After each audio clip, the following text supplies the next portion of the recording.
বিহার নির্বাচনে লক্ষ লক্ষ ভোটারের নাম তালিকা থেকে বাদ যাচ্ছে, আর যত বাদ যাচ্ছে তত অশনি সংকেত দেখছে ইন্ডিয়া অ্যালায়েন্স।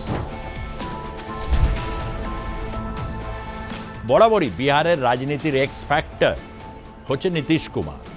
নীতিশ কুমার যেদিকে যাবে তারা সরকার গড়বেন এবং নীতিশ কুমার মুখ্যমন্ত্রী হবেন।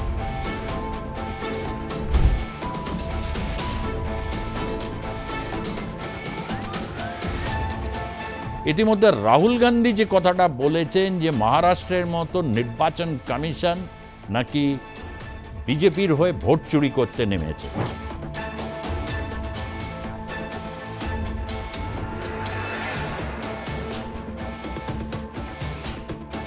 লাগাতার শুভেন্দু অধিকারী বলে যাচ্ছেন যে রোহিঙ্গা ভোটারদের তিনি বাদ দেবেন।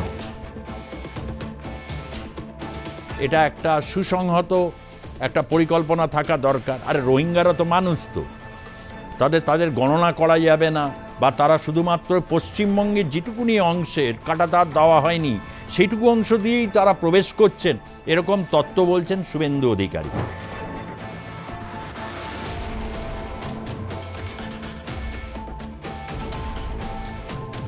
নির্বাচন কমিশনের বিরুদ্ধে আগামী দিনে ভয়ঙ্করভাবে সুর চড়াতে চলেছে হচ্ছে বিরোধী রাজনৈতিক শিবির, যে কারণে নির্বাচন কমিশন সুপ্রিম কোর্টকে সাফ জানিয়ে দিয়েছে আমরা কিন্তু ঠিক যেভাবে ভোটার কার্ড তালিকা সংশোধন মনে করছি সেভাবেই করব।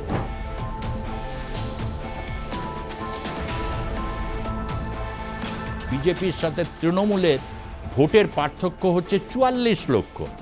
এর মধ্যে দেখুন হিসেব করে তারা বলছে প্রায় 50 লক্ষের মতো রোহিঙ্গা নাকি এই রাজ্যে তারা ঢুকে রয়েছে, অর্থাৎ তাদেরকে বাদ দিতে হবে।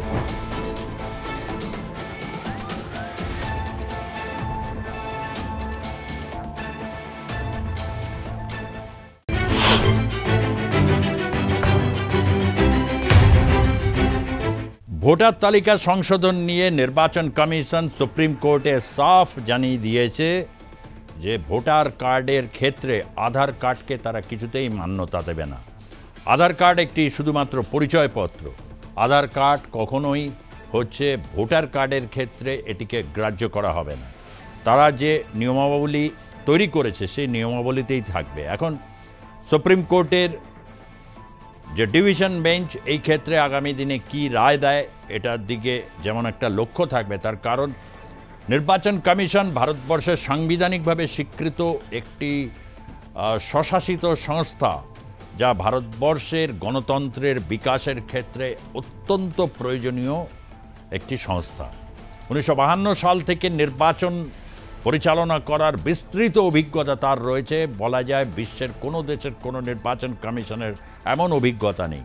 তার কারণ শুধু লোকসভা নির্বাচন নয়, বিধানসভা নির্বাচন এবং রাজ্যসভার নির্বাচনের নোটিফিকেশনস এভরিথিং তারা পরিচালনা করে। এই নিয়ে শোরগোল এখন তুঙ্গে। বিশেষ করে বিহার নির্বাচনে লক্ষ লক্ষ ভোটারের নাম তালিকা থেকে বাদ যাচ্ছে, আর যত বাদ যাচ্ছে তত অশনি সংকেত দেখছে ইন্ডিয়া অ্যালায়েন্স, যার শরিক রাষ্ট্রীয় জনতা দল, কংগ্রেস, সিপিআইএমের লিবারেশন, সিপিআইএম অর্থাৎ বিভিন্ন বামপন্থী দল, এইসব নিয়ে যে একটা মহাগঠবন্ধন রয়েছে বিহারে, তারা অশনি সংকেত দেখছে। তার কারণ বহু গরিব এবং প্রান্তিক মানুষের নাম বাদ পড়ার সম্ভাবনা থেকে যাচ্ছে, এবং সেটা যদি হয় তাহলে এর প্রতিকার কিভাবে হবে এটা নিয়ে একটা রাজনৈতিক লড়াই শুরু হয়েছে। বিরোধীরা আশঙ্কা করছেন, আশঙ্কা করাটা তাদের খুব স্বাভাবিক। তার কারণ বিহারে দীর্ঘদিন ধরে সেখানে বিজেপি এবং জেডিইউর একটা কম্বিনেশনস সেখানে কাজ করছে। বরাবরই বিহারের রাজনীতির এক্স ফ্যাক্টর হচ্ছে নীতিশ কুমার। নীতিশ কুমার যেদিকে যাবে তারা সরকার গড়বেন এবং নীতিশ কুমার মুখ্যমন্ত্রী হবেন। তার মুখ্যমন্ত্রিত্বের জন্যে এই যে কসরত, এই কসরত গোটা ভারতবর্ষের ইতিহাসে একটা অনন্য অধ্যায় হিসাবে থাকবে। ভবিষ্যতের যারা রাজনীতির চর্চা করবে, কেন এই ধরনের ঘটনা তো বারবার ঘটবে না, বা দীর্ঘদিন ধরে ঘটার পর আবার এই ধরনের ঘটনা ফিরে আসার সম্ভাবনা কম থাকে। ফিরে আসে কিন্তু একই ফর্মে তো ফিরবে না। কিন্তু নীতিশ কুমারের এই অধ্যায়টা বিহারে 2000 থেকে এই 2025 সাল এই অধ্যায়টা একটা চিরস্মরণীয় অধ্যায় হিসাবে হয়ে থাকবে। তাই চেষ্টা করছেন নীতিশ কুমার কিছুদিনের জন্য আরজেডির সাথে তিনি জোট করেছিলেন, তখন বিজেপি বসেছিল বিরোধী মঞ্চে, এবং তেজস্বী যাদবকে উপমুখ্যমন্ত্রী করে কাকা আর ভাইপো মিলে তারা বেশ কিছুদিন বিহার শাসন করেছেন। তারপর কাকার আবার মনে হচ্ছে না, বিজেপির সাথে আবার ফিরে যাওয়া উচিত। কোথাও তিনি সম্ভাবনা যদি দেখতে পারেন, অর্থাৎ যেটাকে বলা হয় যে ঘ্রাণ শক্তি, রাজনৈতিকভাবে যে পাশার দান কীভাবে পাল্টে দিতে হয় বা পাল্টে যাচ্ছে, সেক্ষেত্রে কী করণীয়, সেটাকে যে ঘ্রাণ শক্তি নীতিশ কুমারের অসাধারণ। তাই বয়স হয়েছে, এখন একটা স্বপ্ন দেখছে হচ্ছে আরজেডি, এবং এই ক্ষেত্রে ভুয়ো ভোটারকে অবলম্বন করেছে বিরোধী রাজনৈতিক দলগুলো, যেমন এর মধ্যে রয়েছে শাসক দলও রয়েছে, কিন্তু পুরো ব্যাপারটা পরিচালনা করছেন নির্বাচন কমিশন। ইতিমধ্যে রাহুল গান্ধী যে কথাটা বলেছেন যে মহারাষ্ট্রের মতো নির্বাচন কমিশন নাকি বিজেপির হয়ে ভোট চুরি করতে নেমেছে, এই ধরনের বিস্ফোরক মন্তব্যের পর নির্বাচন কমিশন নিজেকে স্থির রাখাটাই হচ্ছে বিবেচকের কাজ, এবং তারা বলেছেন এই কাজ তারা সম্পন্ন করবেন, যে কারণে সুপ্রিম কোর্টে গেছেন। এরপর পশ্চিমবঙ্গ নিয়ে ইতিমধ্যেই বেশ তীব্রতা বাড়ছে, এবং পশ্চিমবঙ্গে একটা আগাম আশঙ্কার রয়েছে, তার কারণ শুভেন্দু অধিকারী লাগাতার বলে যাচ্ছেন যে রোহিঙ্গা ভোটারদের তিনি বাদ দেবেন। যদিও রোহিঙ্গার সংখ্যা কতজন রোহিঙ্গা রয়েছেন এ ব্যাপারে কোনো রাজনীতিবিদ কিন্তু সঠিক পরিসংখ্যান কিছু দিচ্ছে না, কেননা ওখানে গিয়ে তো আর আদমশুমারি করা যাবে না। আরাকান আর্মির তাড়া খেয়ে কত রোহিঙ্গা বাংলাদেশে ক্যাম্প করে রয়েছে, কতজন ভারতে রয়েছেন, তার মধ্যে কতজন পশ্চিমবঙ্গে আছেন, বিভিন্ন রাজ্যে ছড়িয়ে গেছেন। এটা একটা সুসংহত একটা পরিকল্পনা থাকা দরকার। আরে রোহিঙ্গারা তো মানুষ, তো তাদের গণনা করা যাবে না, বা তারা শুধুমাত্র পশ্চিমবঙ্গের যেটুকুনি অংশের কাঁটাতার দেওয়া হয়নি সেইটুকু অংশ দিয়েই তারা প্রবেশ করছেন, এরকম তত্ত্ব বলছেন শুভেন্দু অধিকারী। আমি জানি না অন্যান্য রাজ্যের কি পরিস্থিতি, তবে অন্য রাজ্যে কাঁটাতার তো দূরস্থ কেউ নেই, আনম্যান্ড অনেক জায়গা রয়েছে। এরকম একটা জায়গা থেকে কেউ ঢুকে পড়তেই পারে, এবং সেটাকে চিহ্নিতকরণ যা সমস্ত আছে সব কেন্দ্রীয় সরকারের সংস্থাগুলোর হাতে আছে। তাহলে এইরকম একটা জায়গায় ভারতবর্ষে, যেখানে বিজেপি শাসিত বা এনডিএ শাসিত একটি জোট এবং ইন্ডিয়া অ্যালায়েন্স, তার মধ্যে কংগ্রেস এই মুহূর্তে সবচেয়ে বেশি সিট তারা পেয়েছে 99টা, সুতরাং তারা লিড করছে, এবং অনেকে কংগ্রেসের নেতৃত্ব ধীরে ধীরে মেনেও নিচ্ছে। তার কারণ কংগ্রেসের এখনকার নেতৃত্বে রাহুল গান্ধী হোক, মল্লিকার্জুন খার্গে হোক, জয়রাম রমেশ হোক বা শশী থারুর হোক, এরা মিলে অন্যান্য রাজনৈতিক দল, বিশেষ করে আঞ্চলিক দল, যার মধ্যে 3টি খুব গুরুত্বপূর্ণ দল এই মুহূর্তে, তৃণমূল কংগ্রেস, ডিএমকে এবং সমাজবাদী পার্টি, এই 3 জনের সাথে রেগুলার একটা সংযোগে রয়েছে, সেটা কিন্তু পরিষ্কার বোঝা যাচ্ছে। এবং আগামী দিনে পশ্চিমবঙ্গের ক্ষেত্রে একটা বড় রকমের একটা কিন্তু হাওয়া উঠতে চলেছে এই ভোটার কার্ডকে কেন্দ্র করে। 1993 সালে যাকে নিয়ে শুরু করেছিলেন মমতা বন্দ্যোপাধ্যায়, সেই বিষয়টা এখন ঘুরে আসছে, কিন্তু সেই সময় তিনি বলেছিলেন যে রিগিং হচ্ছে, ছাপ্পা ভোট হচ্ছে, no identity card, no vote, এই ইস্যুতে হয়েছিল। এখন তিনি বিভিন্ন নাম বাদ পড়া নিয়ে বলছেন, কিন্তু রোহিঙ্গা বা ভুয়ো ভোটার নিয়ে মমতা বন্দ্যোপাধ্যায় কিন্তু স্পেসিফিক বলেননি। তার কারণ এটা ভারতীয় জনতা পার্টি, তারা খুব স্পেসিফিক করছে। মমতা বন্দ্যোপাধ্যায়ের রাজনীতিক যারা বোঝেন বা জানেন, তারাও এটা বোঝেন যে মমতা বন্দ্যোপাধ্যায় তো সহজে ছেড়ে দেওয়ার পাত্রী নন, তাই তিনিও কিন্তু পাল্টা পদক্ষেপ আজকেই বলে দিয়েছেন পরিষ্কার, আমার পাড়া আমার সমাধান। অর্থাৎ শুধুমাত্র আর কিন্তু ইন্ডিভিজুয়াল না, অর্থাৎ পাড়া, অর্থাৎ কমিউনিটিকে তিনি সামনে নিয়ে আসেন। পাড়া মানে একটি কমিউনিটি। পশ্চিমবঙ্গের যে সমাজ গঠনের যে স্ট্রাকচার যেখানে রয়েছে গোটা পশ্চিমবঙ্গ জুড়ে, কলকাতা শহরও বটে বা শহরতলিত, সেখানে পাড়া বা ক্লাব মানুষের জীবনে অত্যন্ত প্রয়োজনীয় একটি সত্তা হিসাবে রয়েছে। লোকে আমার পাড়া বলতে ভালোবাসেন, তাই এক নতুন ধরনের একটা কনসেপ্ট, যেটাকে কমিউনিটি কনসেপ্ট, অর্থাৎ নির্বাচন কমিশন যদি সার্চ করতে আসবেই অনেকে, ফলে তারা কিন্তু পাড়ার লোকজনকে কনভিন্স করতে হবে। এ তো পরিষ্কার বয়ে আছে, যাকে তাকে ভোটার কার্ড থেকে বাদ দিলে কিন্তু এটাতে পাড়াগুলোতে একটা প্রভাব পড়বে, একেই বলে রাজনৈতিক চাল। সুতরাং এটা নিয়ে যেমন একদিকে চলছে, আর মনসুন সেশন 2025 শুরু হয়ে গেছে লোকসভা রাজ্যসভায়, এবং বোঝাই যাচ্ছে যে এবারে বিহারের নির্বাচন এবং নির্বাচনে ভোটার তালিকা নিয়ে সবচেয়ে বেশি শোরগোল হবে, এবং এই শোরগোলকে কিভাবে ঠেকাবে এনডিএ শিবির, এটা নিয়ে চলছে বিস্তর চর্চা।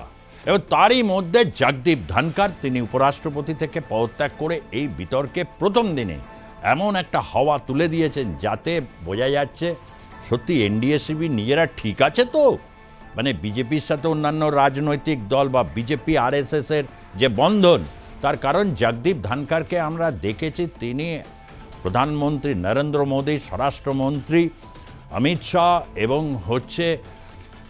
যিনি বিজেপির সভাপতি জেপি নাড্ডা, এদের তিনজনের মধ্যে তিনি গোলকিপিং করতেন, কনস্টিটিউশনের স্পেশালিস্ট, এবং পশ্চিমবঙ্গের রাজ্যপাল এসে তিনি তো একদম ধারাধার এই বুঝে তৃণমূল কংগ্রেসকে শুয়ে দিচ্ছেন। প্রত্যেক দিন ঝামেলা, যে ঝামেলা 67 সালে পশ্চিমবঙ্গের রাজ্যপাল ধরমবীর ছিলেন এবং সেই সময় যুক্তফ্রন্ট সরকার ছিল। প্রায় প্রত্যেক দিনই যুক্তফ্রন্ট সরকারের জ্যোতি বসু, হরেকৃষ্ণ কোঙার, বিনয় চৌধুরী বা অন্যান্য রাজনৈতিক নেতাদের সাথে ধরমবীরার একদম লড়াই লেগে থাকতো। তারপর ধরমবীরকে পত্রপাঠ চলে যেতে হয়েছিল না, জগদীপ ধনকর তিনি দুর্দান্তভাবে গোল রক্ষা করেছিলেন এবং পুরস্কার স্বরূপ তিনি নির্বাচন হয় এবং জিতে তিনি ভারতের উপরাষ্ট্রপতি হন। সেই জগদীপ ধনকরের সাথে মাত্র 3 ঘন্টায় কী এমন হলো যে তিনি অসুস্থ ছিলেন, এ কথা ঠিক, দিল্লিতে অসুস্থ ছিলেন, কিন্তু 3 ঘন্টা পরে তিনি পত্রপাঠ তিনি পদত্যাগ করলেন এবং প্রধানমন্ত্রী তার বিদায়ে তিনি লিখেছেন, প্রধানমন্ত্রী নরেন্দ্র মোদী তিনি অনেক সুযোগ পেয়েছেন, রাজ্যসভার সাংসদ হয়েছেন, রাজ্যপাল, উপরাষ্ট্রপতি, এবং তার সুস্বাস্থ্য কামনা করেছেন। তার কারণ পদত্যাগপত্রে বলেছেন স্বাস্থ্যজনিত কারণে তিনি পদত্যাগ করছেন। কিন্তু বিরোধীরা তো অত সহজে ছেড়ে দেওয়ার পাত্র নয়। রাহুল গান্ধী, জয়রাম রমেশ তারা বলছেন না, অত সোজা নয়। এই সকালবেলা দেখলাম দারুণ করেছেন, একদম সুস্থ, কিন্তু হঠাৎ কি হলো?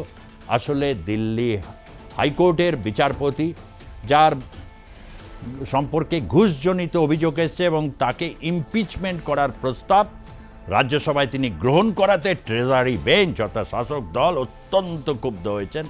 এমনটা একেবারে রাজধানীর রাজনীতির অলিতে গলিতে এখন এইটা নিয়ে চর্চা চলছে, এবং স্বাভাবিকভাবে তার মধ্যে আবার ফ্লোরে নাগরিকত্ব এই ইস্যুটা রয়েছে। তাই জগদীপ ধনকরের এই ইস্তফা, তিনি কি খুব নাখুশ হয়েছেন?